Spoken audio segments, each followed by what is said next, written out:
नमस्कार, मैं तरुण प्रताप सिंह और आप देख रहे हैं हिंदुस्तान। रूस और यूक्रेन के बीच इस समय तनातनी मची हुई है। दोनों देशों पर विश्व भर की निगाहें टिकी हुई हैं। हमारे साथ कुछ छात्र मौजूद हैं बातचीत करने के लिए, जो इसमें यूक्रेन में पढ़ाई कर रहे हैं। इनसे जानेंगे कि वर्तमान समय में यूक्रेन में किन परिस्थितियों का ये सामना कर रहे हैं। बातचीत करने के लिए सूरज हैं, विकास हैं और पवन। आप तीनों ने समय निकाला, आपका बहुत बहुत शुक्रिया। स्वागत है हिंदुस्तान पे। एक एक करके थोड़ा परिचय दीजिए। पहले सूरज, आपसे शुरू करते हैं। आप भारत में कहाँ से हैं और क्या पढ़ाई कर रहे हैं फिलहाल यूक्रेन में? जी नमस्कार, मेरा नाम सूरज कुमार है और मैं अयोध्या से हूँ, अयोध्या उत्तर प्रदेश से। और मैं यहाँ यूक्रेन में एमबीबीएस की पढ़ाई कर रहा हूँ, लास्ट ईयर में हूँ। और तो फिलहाल मैं यूक्रेन में ही हूँ। ठीक है, यूक्रेन में आप लोग ये भी बताइएगा कि यूक्रेन में अभी आप कहाँ हैं, किस शहर में हैं? थोड़ा सा उससे भी हमें जानकारी मिलेगी, किन परिस्थितियों में आप हैं अभी। पहले तो शहर का एक तो जानने की कोशिश करते हैं, कहाँ कहाँ आप लोग हैं। हम यूक्रेन के वेस्ट साइड में हैं। और जो ये मतलब कि जो तनातनी जो ऐसी माहौल है वो ईस्ट साइड में है। लगभग हम 6 से 700 किलोमीटर दूर है वहां से। और इस सिटी का नाम है उजग्रोद सिटी। और ये जकरपासिया रीजन, यहाँ रीजन के हिसाब से डिवाइड जो करेंगे तो वो जकरपासिया रीजन है। और हम लोग वहीं पे रहते हैं, यहीं हमारा यूनिवर्सिटी है, उसका नाम भी उजग्रोद नेशनल यूनिवर्सिटी है। ठीक तो है, तो जी सूरज जी, मैं आपके पास लौटता हूँ। पहले मैं और दोनों लोगों से परिचय ले लूँ। विकास जी, आप कहाँ के हैं और अभी फिलहाल आप किस शहर में हैं यूक्रेन के? नमस्कार सर, मैं इंडिया में पलवल से हूँ और मैं एमबीबीएस की पढ़ाई कर रहा हूँ उजगरड में। जैसा कि सूरज ने बताया, ये उजगरड वेस्ट साइड में है यूक्रेन के। तो आप भी पश्चिमी हिस्से में हैं यूक्रेन के इस समय। हाँ जी, हाँ जी। और इसके अलावा पवन जी, आप कहाँ के हैं? भारत में कहाँ से हैं आप? जी जी, मेरा नाम पवन यादव है। मैं जलंधर पंजाब का रहने वाला हूं और फिलहाल मैं उजगरोद नेशनल यूनिवर्सिटी में 6th ईयर में, जो कि लास्ट ईयर है, वहां पे पढ़ाई कर रहा हूं। तो आप तीनों एक ही यूनिवर्सिटी, एक ही कैंपस में हैं? हाँ जी। अब मुझे एक एक करके थोड़ा समझाइए कि अभी वर्तमान समय में आपने 10-12 दिनों में कौन सी, मतलब कि आप काफी लंबे समय से आप लोग एमबीबीएस की पढ़ाई कर रहे हो, काफी लंबे समय से वहां हैं। कौन कौन सी परिस्थितियों किस तरह से परिस्थितियां बदली हैं 10-12-15-20 दिनों में? एक एक करके। सूरज जी, मैं आपसे शुरू करूंगा। किन किन परिस्थितियां, क्या कैसी परिस्थितियां बदली इन दिनों में? जैसे कि हम कुछ दिन से लगातार न्यूज़ सुन रहे थे कि रसिया ने अपने ट्रूप्स भेज दिए हैं बॉर्डर पे और काफ़ी तनाव का माहौल है। वो चीज़ें सिर्फ़ एक न्यूज़ थी उस समय, हम लोग को भरोसा नहीं था ऐसा होगा, क्योंकि यहाँ के जब हम लोकल से बातचीत करते थे, हम अपने टीचर से, तो वो कहते थे कि आपको डरने की ज़रूरत नहीं। और जिस तरीके से हमारी भारत सरकार रिस्पॉन्ड कर रही थी, जब हम उसको मद्देनज़र से देखते थे, तो हमें ये और ज़्यादा विश्वास हो जाता था कि नहीं, कोई दिक्कत नहीं। इसीलिए हमने आने के लिए बहुत ज़्यादा मन भी नहीं बनाया, क्योंकि हम अंतिम साल में हैं और हमारा कोर्स मात्र 3-4 महीने ही लेफ्ट है। तो इसलिए उस लिहाज से हमारे एग्ज़ाम चल रहे हैं, क्लासेस आज भी क्लासेस, आपको विश्वास नहीं होगा, आज भी हमारा क्लास चला था। तो क्लासेस चल रहे हैं, एग्ज़ाम चल रहे हैं, उस हिसाब से हम जब सोचते थे, तो हमें लगता था नहीं, कुछ दिक्कत नहीं होने वाली है। इन 10 दिनों में तनातनी और बढ़ा, लेकिन फिर भी कुछ भारत सरकार ने कुछ ऐसा रिस्पॉन्ड नहीं किया, जिससे हमें लगे नहीं, हमें देश छोड़ देना चाहिए। हालाँकि उन्होंने एडवाइज़री जारी किया था कि आप लोग अगर एसेंशियल समझें, तो आप यूक्रेन छोड़ सकते हैं। तो अगर वो कह रहे हैं एसेंशियल समझें, और हमने जब यहाँ का जियोग्राफी देखेंगे तो जिस साइड में हम हैं, ये सबसे ज़्यादा सेफेस्ट है, क्योंकि यहाँ से ही हंगरी, पोलैंड, स्लोवाकिया, यूरोप के सारे बॉर्डर्स यही शेयर करते हैं, लगभग 5 से 6 किलोमीटर के ही अंडर में, जहाँ पे हम हैं। तो इसलिए हमने उस चीज़ को इतना वो नहीं लिया।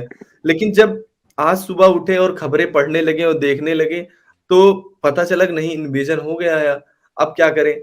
और जिन हमारे दोस्तों ने फ्लाइट कराई थी, कुछ लोग तो क्यू में ही फँस गए, क्योंकि फ्लाइट कैंसल हो गया, एयर स्पेस बंद हो गया। और उस हिसाब से जब हमने सोचा कि नहीं, अगर ऐसा हो रहा है तो हम जाएँ, ग्रोसरी खरीद लाएँ, वो लाएँ कि 1 महीने के लिए हम अपना बंदोबस्त कर लें अगर ऐसा। ग्रोसरी स्टोर पे आज तक हमने इतनी कभी भीड़ नहीं देखी। कभी पेट्रोल टंकी पे कभी लाइन लगते नहीं देखा। यहाँ पे इतने पेट्रोल टंकी जिसका जवाब नहीं, आज पहली बार लाइन लगते थे। लोगों के चेहरे उतरे हुए थे, लोग ऐसे दौड़ रहे थे।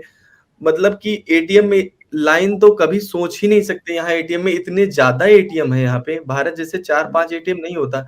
यहाँ पे छोटे-छोटे जगहों पे एक-एक बिल्डिंग में एटीएम होता है, उनमें लाइन हम पैसा नहीं निकाल पाए, 2-3 घंटे भटके।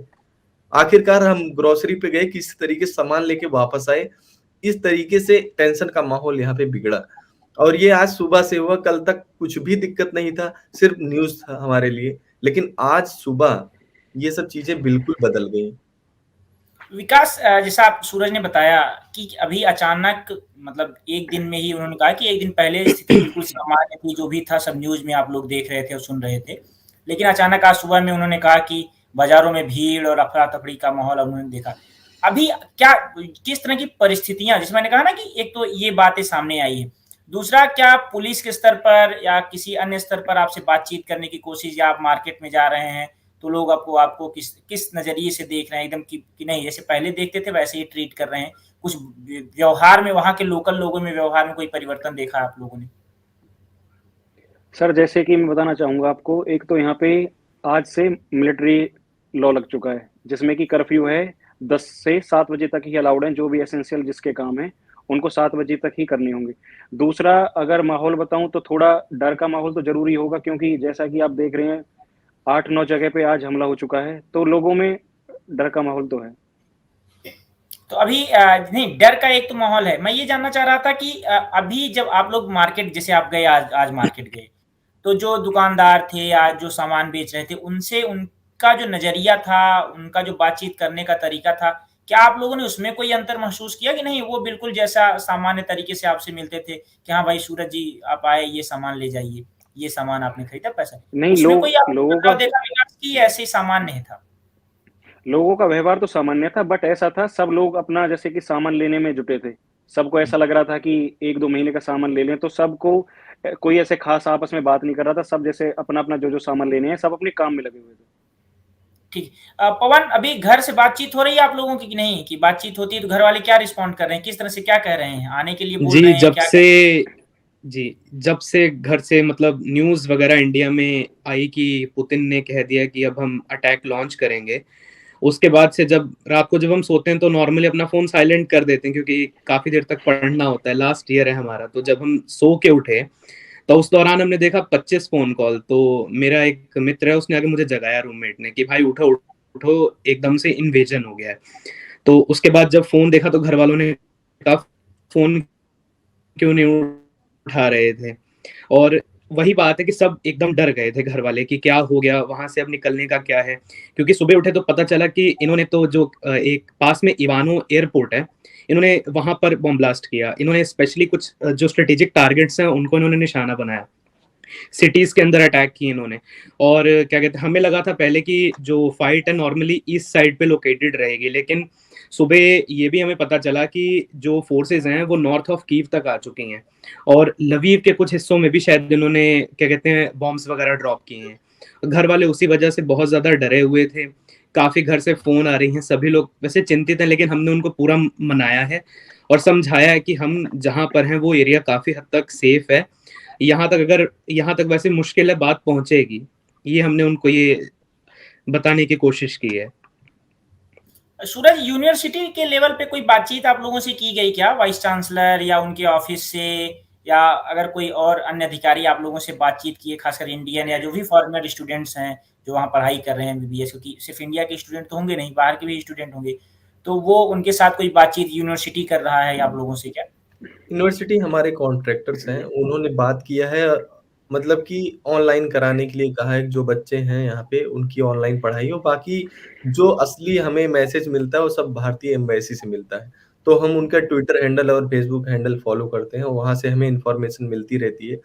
जो अभी तक का अपडेट है तो वो बातचीत कर रहे हैं, यहाँ जो हंगरी, स्लोवाकिया, पोलैंड और रोमानिया जो चारों कंट्री का बॉर्डर शेयर करता है, जो वेस्ट साइड से यूक्रेन का, वहाँ पे वो मतलब कि कैंप बनाएंगे, वहाँ पे रीलोकेट करेंगे जितने भी स्टूडेंट ईस्ट साइड से हैं या वेस्ट के बॉर्डर साइड से हैं, उनको रीलोकेट करके वहाँ पे फिर ये प्लान बनाएंगे कि कैसे इनको भारत भेजना है।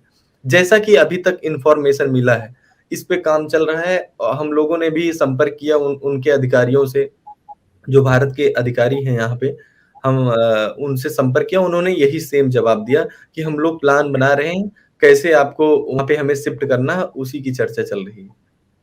तो एम्बेसी से आपके पास कोई मेल आया है कि कोई कॉल आया, कैसे आपसे बातचीत हुई? एक्चुअली वही ट्विटर हैंडल पे ही वो पूरी इन्फॉर्मेशन देते हैं, उसमें कुछ नंबर्स वो शेयर करते हैं। अगर आपको बात करनी है तो उनके व्हाट्सएप पे या उनको कॉल करके आप संपर्क कर सकते हैं।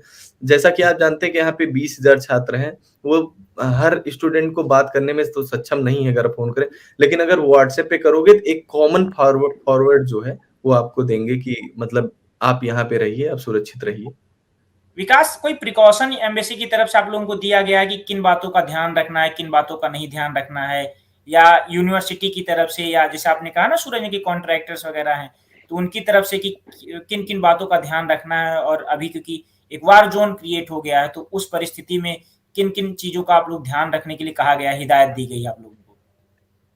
हाँ जी सर, सबका टाइमली अपडेट आ रहा है। जो रिसेंटली अपडेट वो यही है उनकी तरफ से कि जो लोग ट्रैवल कर रहे हैं वो ट्रैवल ना करें, और जो जैसे सपोज आधे रास्ते में भी हैं, कोई कीव की तरफ जा रहा है, किसी की फ्लाइट है, तो वहां से वो वापस आ सकता है, और अपने सब फ्लैट्स में रहें, कोई बाहर ना निकले बिना वजह। बस यही अपडेट है। कुछ यहाँ पे बंकर्स जो होते हैं उनका एड्रेस दिया हुआ है कि अगर सपोज कोई नीड पड़ती है तो वो लोग वहां पे जा सके। तो पवन, ये बंकर्स कितनी दूर हैं आप लोगों के? जैसे अभी अभी विकास ने कहा ना कि बंकर्स की भी अपडेट्स हैं कि अगर वहां आप जा सकते हैं या किसी तरह का अटैक होता है, तो बंकर्स की दूरी कितनी, जिस हॉस्टल्स में आप लोग रुके हुए हैं या जहां जी रहते हैं आप, वहां से कितनी दूरी है अभी उसकी? जी एक्चुअली जो बंकर वाली बात है वो नॉर्मली जो लोग कीव साइड, खार्किव साइड या जो जहाँ पे मेट्रो सिटीज हैं वहाँ के लिए मेन हिदायत है, क्योंकि जो स्मॉलर पॉपुलेशन वाले जो सिटीज हैं वहाँ पे होंगे लेकिन बहुत कम नंबर में है।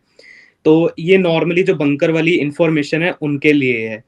हमें यही हिदायत दी गई है कि आप अपने जो मेनली जो डॉक्यूमेंट्स हैं आप उनको हमेशा रेडी रखिए, और कुछ जो अपनी असेंशियल सप्लाईज हैं जैसे खाना पीना वगैरह आप एक छोटा सा बैग प्रिपेयर कर लीजिए हमेशा, ताकि अगर कोई भी बात हो तो आप रेडी रहें आप उनको लेके, अगर अगर ठीक। आगे वहां तक बात पहुंच गई तो।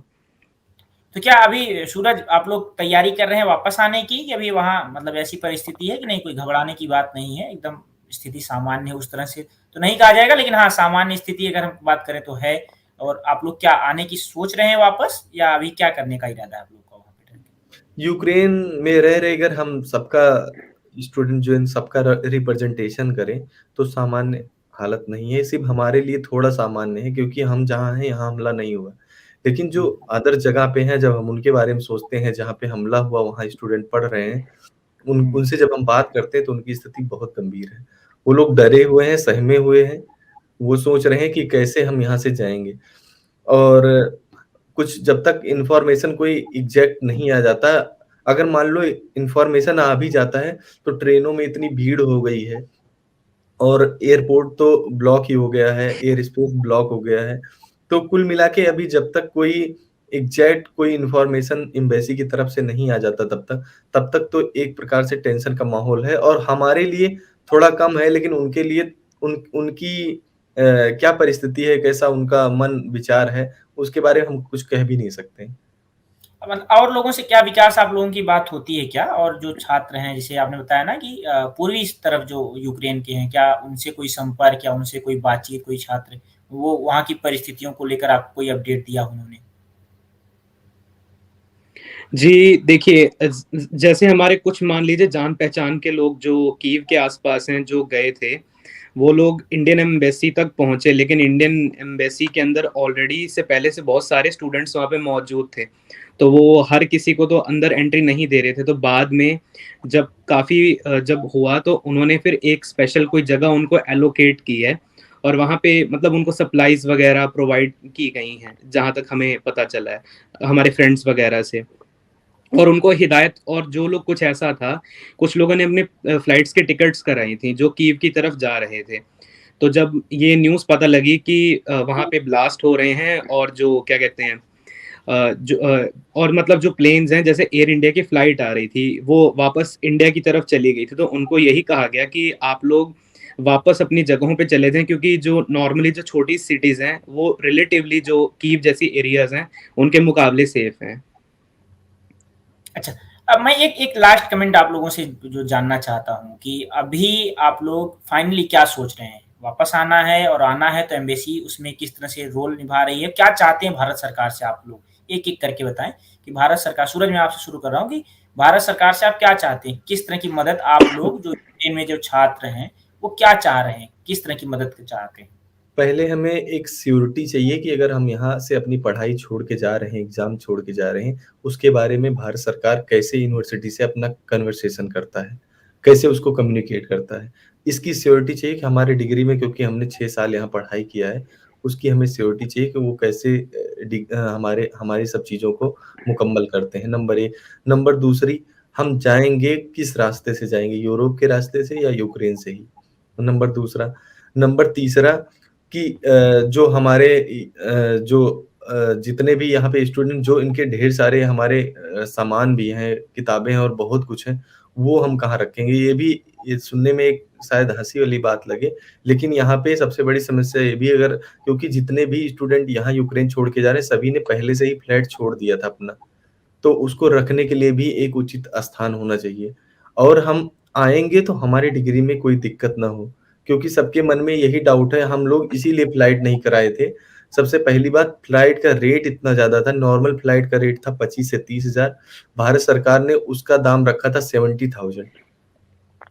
तो सबसे बड़ी प्रॉब्लम, अगर किसी की इकोनॉमी उतनी अच्छी ना हो और वो सामान्य घर से हो, तो वो इसका मतलब पैसे भी ना अपने भारत ना जाए। नंबर 1, नंबर दूसरी, जब इतना महँगा फ्लाइट है तो बच्चे जा नहीं पाए। यही यही सब हमारी है कि मतलब भारत सरकार हमें एक श्योरिटी दे, एक ब्लूप्रिंट बनाए, जिस पे हम विश्वास करें, नहीं हमारे लिए ये कर रहा है। जैसे अभी तक का इन्फॉर्मेशन आ रहा था, हमें वैसा नहीं चाहिए कि आप अगर एसेंशियल समझे चले जाएँ, टेम्परेरी चले जाएँ, वो चीज़ें हमें नहीं चाहिए। यही हमारी ठीक है। डिमांड। पवन, आप क्या जोड़ना चाहेंगे सूरज की बात में?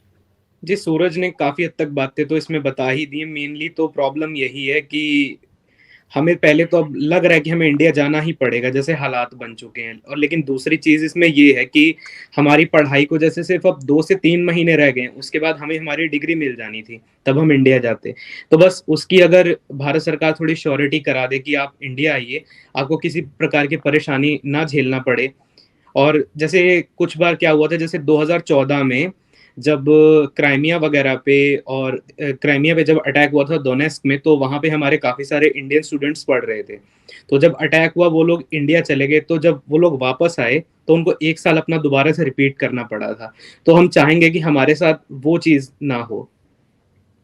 ठीक है। विकास, आप क्या जोड़ना चाहेंगे अपने दोनों साथियों की बातों में? सर मैं बस इतना कहूँगा, जैसे कि हम बस ब्लाइंडली एम्बेसी को फॉलो करते हैं, तो जो भी वो स्टेप लें हम उनको ही फॉलो कर रहे हैं, जल्द से जल्द लें। ऐसा ना हो कि कुछ स्टेप भी लें उसमें बहुत लेट हो जाए। जैसे अभी तक उन्होंने कहा था कि जो छोड़ना चाहते हैं, काफ़ी उनका प्रॉपर वो नहीं था कम्युनिकेशन। तो अब जो भी वो स्टेप लें जल्द से जल्द लें, बस यही कहना चाहूँगा। आप लोग अपना पूरी तरह से ध्यान रखिए और बाहर निकलिए तो बिल्कुल वो तमाम प्रिकॉशन जो भी एम्बेसी की तरफ से या जो वहाँ के लोकल्स की तरफ से आपको दिए जा रहे हैं, लोकल जो पुलिस है, उसको फॉलो करिए और अपना ध्यान रखिए। और अगर आप वापस आना चाहते हैं तो जल्द भारत आइए। आप लोग बिल्कुल अपना ध्यान रखिए और हिंदुस्तान से बातचीत करने के लिए आपका बहुत-बहुत शुक्रिया।